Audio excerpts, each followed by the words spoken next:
Jean-Pierre, que représente cette catégorie justement pour BP2L? Alors évidemment, lorsqu'une banque s'occupe du rebond, on se demande pourquoi un petit peu.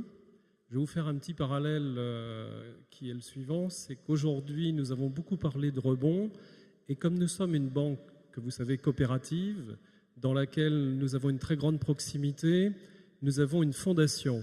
Et à travers cette fondation, je crois qu'aujourd'hui, on a reconnu des futurs chefs d'entreprise, des vrais chefs d'entreprise qui sont les lauréats. Il y en a 2 qui sont avec nous dans la salle. Donc je tiens à les féliciter. Vous pourrez tout à l'heure avoir leur nom. Mais en tous les cas, je voulais vous dire bravo parce que c'est justement dans des périodes de difficulté que l'on est capable de rebondir et dans des périodes de difficulté que certains d'entre vous sont devenus chefs d'entreprise. Ça, c'est remarquable. J'ai pour habitude de dire que la Banque Populaire accompagne les entrepreneurs dans les bons moments, mais aussi dans les mauvais, parce que dans la vie, il n'y a pas que des moments toujours très heureux. Eh bien, notre établissement, en tous les cas, se fait force d'accompagner les entreprises dans ces mauvais moments, mais elle se fait force aussi d'accompagner et de valoriser justement dans les difficultés les personnes qui prennent leur vie, j'allais dire, à 2 mains pour faire un vrai projet d'entreprise. Je suis d'autant plus satisfait que c'est un projet d'entreprise dont on parlera tout à l'heure, Denis, qui associe bien sûr l'ensemble de la collectivité, puisqu'il y a des fonds publics, mais il y a aussi du privé, et je trouve que c'est une belle histoire. Merci. Alors le prix est attribué à Henri de Rohan-Chabot, fondateur de France Répit.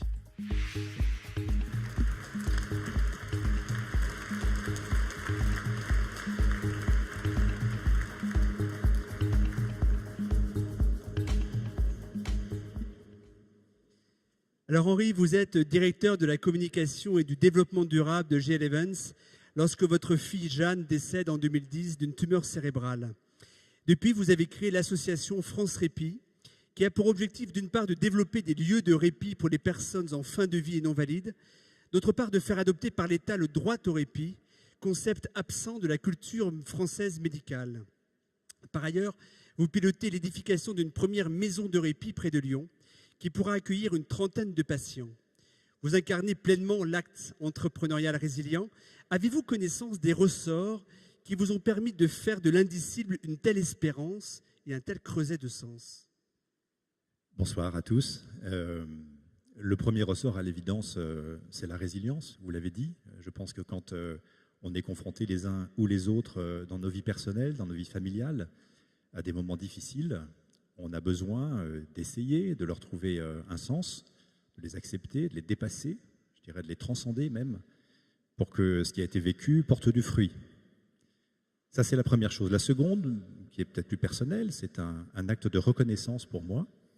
J'ai la chance d'avoir été le papa d'une fille qui, durant sa longue maladie, comme parfois des grands malades, a fait preuve d'un tel courage, d'une telle confiance, d'une telle joie, que du coup, ça oblige à essayer d'être à la hauteur.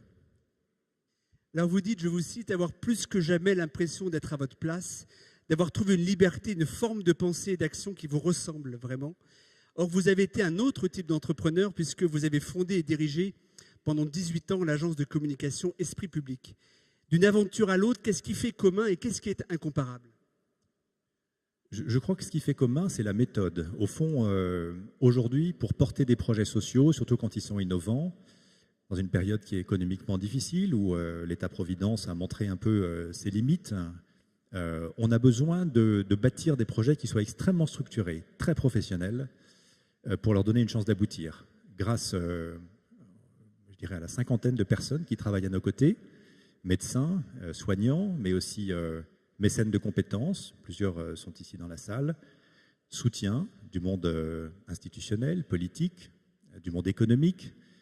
Grâce à tous ces soutiens, eh bien, on arrivera, je pense, je l'espère en tout cas, à transformer ce qui était au départ l'idée des médecins du centre Léon Bérard, que au fond je ne fais qu'accompagner, très modestement, de transformer leur intuition en projet et j'espère demain leur projet en réalité. Alors, dernière question, vous êtes devant un parterre de décideurs, Par la retransmission sur TLM et la tribune.fr, vous vous adressez à des centaines de milliers d'interlocuteurs. Ma question est toute simple. De quoi avez-vous besoin?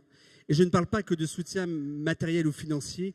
Que faut-il en effet concrètement pour que nos logiques, notamment économiques et politiques, acceptent, comme l'a fait le Canada, que le plus essentiel, le droit humain, soit sanctuarisé?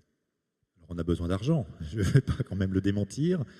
J'en profite pour passer un appel à peine voilé aux générosités et aux bonnes volontés.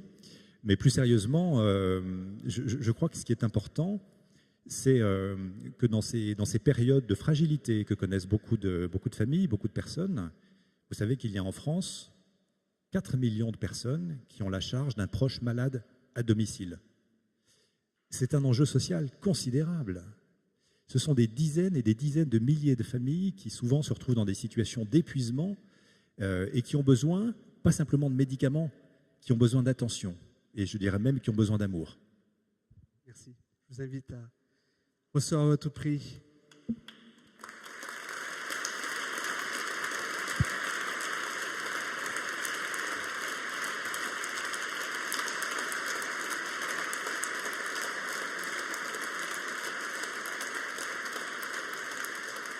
Merci.